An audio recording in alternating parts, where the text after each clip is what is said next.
মানা প্ৰকৃতিৰ ৰাণী মানা, যাৰ নাম শুনিলে আমাৰ মানস পটলৈ আহে। মানাহৰ অন্তৰীক্ষত কি আছে কি নাছে। কিন্তু এই মানাহক লৈ নানা জল্পনা কল্পনা আমাৰ বহুতৰে আছে। আৰু এই মানাহক বিশেষকৈ মানাহক সুৰক্ষিত কৰি ৰখা বা মানাহক সুৰক্ষা দিয়া কৰ্মীসকল আজি কি পৰ্যায়ত আছে তাৰে আমি খবৰ ল'বলৈ আজি মানাহৰ অন্তৰীক্ষত আমি প্ৰৱেশ কৰিছোঁ। মানাহৰ ভিতৰচৰাত আমি প্ৰৱেশ কৰিছোঁ। আৰু মানাহৰ ভিতৰচৰাত কি আছে, মানাহৰ ভিতৰচৰাৰ অৱস্থাটো কেনেকুৱা, আৰু মানাহক সুৰক্ষা দিয়া আমাৰ সুৰক্ষা কৰ্মীসকল কিমানজন আছে বা কেনেকৈ তেওঁলোকে জীৱন যাপন ইয়াতে কৰিছে, এই সবিশেষ জনাবৰ বাবে আমি মানাহৰ ভিতৰচৰালৈ আহিছোঁ। আমি বৰ্তমান উপস্থিত আছোঁ মানাহ সংৰক্ষিত যিটো অভয়াৰণ্যৰ ভিতৰচৰালৈকে আমি সোমাই আহিছোঁ। আৰু এই ভিতৰচৰাত আমি য'ত উপস্থিত আছোঁ, এই কেম্পটো, এই শিবিৰটোৰ নাম হ'ল চংলাপানী কেম্প। আমি এখন কেম্প ইতিমধ্যে পাৰ হৈ আহিছোঁ। মায়ানদী কেম্প পাৰ হৈ এই চংলাপানীৰ ভিতৰত যিটো মানাহৰ ভিতৰচৰাত হয়, সেই ভিতৰচৰাৰ কেম্পলৈকে আমি আহিছোঁ।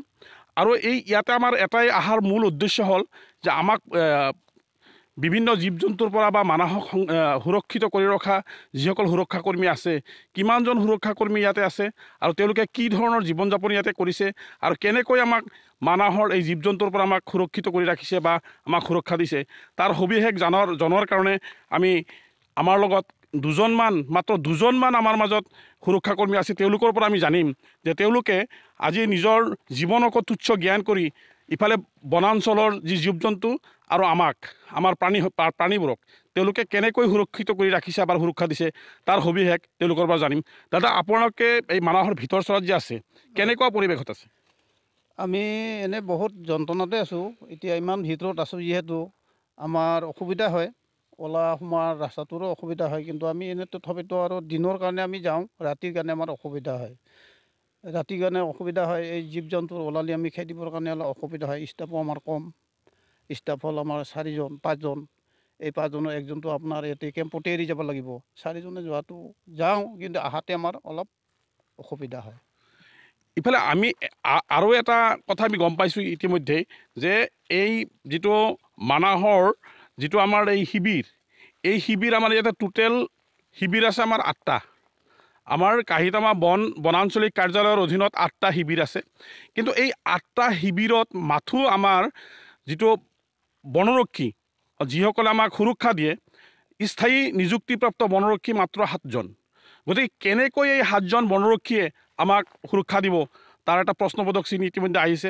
আৰু বিভিন্ন সময়ত বাক্সা আৰু বৰপেটা জিলাৰ বিভিন্ন প্ৰান্তত ভালুককে ধৰি বাঘ আৰু হাতী দৈনন্দিনভাৱে তেওঁলোকে জনাঞ্চলত প্ৰৱেশ কৰিছে, আৰু জনাঞ্চলত প্ৰৱেশ কৰি তেওঁলোকে বিভিন্ন মানুহক ক্ষয়ক্ষতি কৰিছে।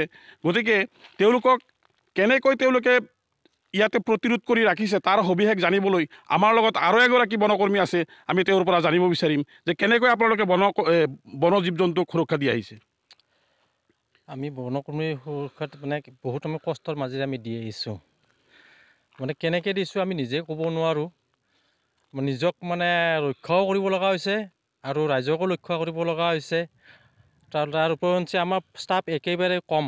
পাৰ্মানেণ্ট ষ্টাফ ইয়াতে 1জনে আছে আমাৰ, আৰু বাকী আমি 2জন গাৰ্ডৰ ল'ৰা আছে, হোমগাৰ্ডৰ ল'ৰা, আৰু SP ল'ৰা 2জন আছে। তেনেকৈ আমি বহুত কষ্টৰ মাজেদি আমি ইয়াত কাম কৰি আছোঁ।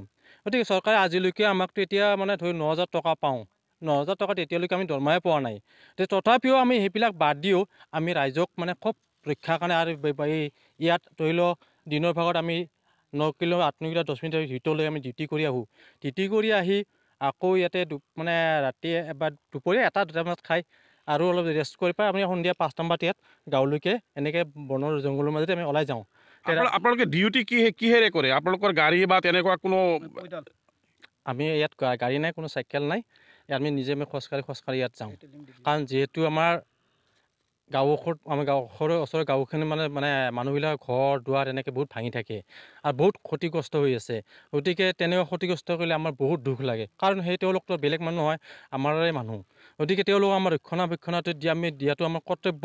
আমি যিমানখিনি পাৰিছোঁ আমি সিমানখিনি কৰি আছোঁ।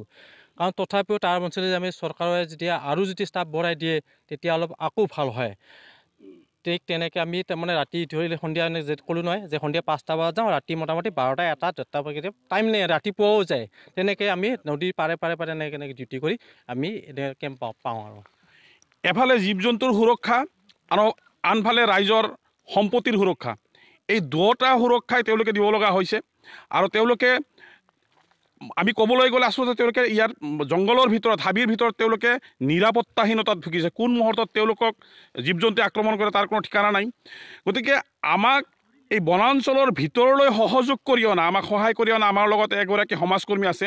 আমি তেওঁৰ সহায়ত এই হাবিৰ মাজত আহি সোমাইছোঁ।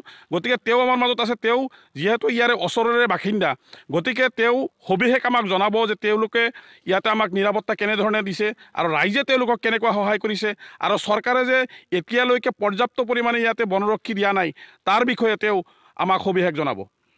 ধন্যবাদ আপোনালোকক। নিউজক মানে ইয়াত এই গভীৰ জংঘলত আহি যিও মানে প্ৰচাৰ বিভাগ সোমাইছে তাৰ কাৰণে আমি আপোনালোকক ৰাইজৰ তৰফত ধন্যবাদ জনাইছোঁ। কাহিতামা বনখণ্ডৰ এৰিয়াত, কাহিতামাৰ এৰিয়াত 8টা বিট অফিচ আছে। 8টা বিট আছে, তেওঁলোকৰ মানে কেম্প আছে 8টা কেম্পত 7জন তেওঁলোকৰ নিযুক্তিপ্ৰাপ্ত বনকৰ্মী আছে। আৰু এই প্ৰায় কাহিতামাৰ পৰা চংলামাৰীৰ পৰা 8-10 কিলোমিটাৰ, এই 8-10 কিলোমিটাৰ ভিতৰত 7টাত মাত্ৰ 7জন মানুহ আছে 8টা বিটত। গতিকে আমি ৰাইজৰ পৰা এটা অনুভৱ কৰিছোঁ, বনকৰ্মীৰ অভাৱত মানে বনৰীয়া হাতী বা ভালুকেই হওক পহুই হওক মানে ইয়াত বাহিৰত ৰাইজৰ ক্ষতি কৰি আছে। গতিকে মই চৰকাৰক এটাই অনুৰোধ জনাম আপোনালোকৰ নিউজৰ দ্বাৰাই, এই যিটো জীৱ জন্তু যদি ৰক্ষা কৰিব লাগে, প্ৰতিৰোধ কৰিব লাগে, নিশ্চয় বনকৰ্মীৰ পৰ্যাপ্ত পৰিমাণে ইয়াতে নিযুক্ত কৰিব লাগিব। আৰু এই ফৰেষ্টখনত আগৰ তুলনাত আজি 15 বছৰৰ তুলনাত যথেষ্ট উন্নতকৰণ হৈছে। কাৰণ ইয়াত আগতে গাছ কাটিছিল, চিকাৰিছিল, এই চিকাৰীবিলাক চাৰেণ্ডাৰ হৈছে, গাছ পাতাবিলাক বন্ধ কৰিছে। ইয়াত আমাৰ 3টা EDC আছে, আৰু EDCবিলাকে আৰু ৰাইজে ফৰেষ্টৰ মানুহে সহযোগ কৰে। ইয়াত যথেষ্ট মানে গাছ যাতে ফৰেষ্টত ক্ষতি কৰিলে কি হয় এইবিলাক মানে আলোচনা কৰি বন্ধ কৰি দিয়া হৈছে। কিন্তু এতিয়া চৰকাৰেও এইটো বিষয়ে এটা গুৰুত্ব কৰিব লাগে আমাৰ ৰাইজৰ তৰফৰ যে বনকৰ্মী অতি শীঘ্ৰে যদি ইয়াতে নিয়োগ নকৰে নিশ্চয় গাঁৱৰ আৰু ক্ষতি কৰিব। আৰু ইয়াত যিটো ফেন্সিং আছে, ফেন্সিংটো একদম দুৰ্বল হৈছে। আৰু চৰকাৰক এইটো অনুৰোধ কৰিছোঁ আমি যে ফেন্সিংটো কাহিতামা হাদান বুলি কয়, হাদানৰ পৰা চংলা পানীৰ পাৰে যেনে উন্নত পৰ্যায়ৰ মানে এইটো তেওঁলোকে যোগান ধৰে, তাৰ কাৰণে অনুৰোধ জনাইছোঁ। আৰু লগতে আমাৰ যিখিনি ফৰেষ্ট বিষয়া তেওঁলোকে পইডালে মানে ডিউটি কৰে। কাৰণ 10 কিলোমিটাৰ দূৰ, 10 কিলোমিটাৰ যদি 5 কিলোমিটাৰত হাতী ওলায়, ইদি আৰু 4টা ওলায়, তেওঁলোকে পইডালে কেনেকৈ যাব। গতিকে এটা আপোনালোকৰ নিশ্চয় অনুৰোধ জনাইছোঁ, তেওঁলোকে 7টা কেম্পত যে এখন কৰে জীপ যাতে যোগান কৰে। কাৰণ জীপেদি ডিউটি কৰাত তেওঁলোকে সুবিধা হ'ব, সোনকালে লগ পাব। কাৰণ মানুহ একজন ঘৰ ভাঙি থাকে 2 কিলোমিটাৰ, তেওঁলোকে যাওঁতে অলপ খোজকাঢ়ি যাওঁতে কিমান দূৰ যাব। যদি জীপখন থাকে খুব অতি সোনকালে যাই মানে অলপ ৰক্ষা কৰিব পাৰে। আৰু তেওঁলোকে যথেষ্ট সহায় কৰিছে, যথেষ্ট মানে কৰিছে।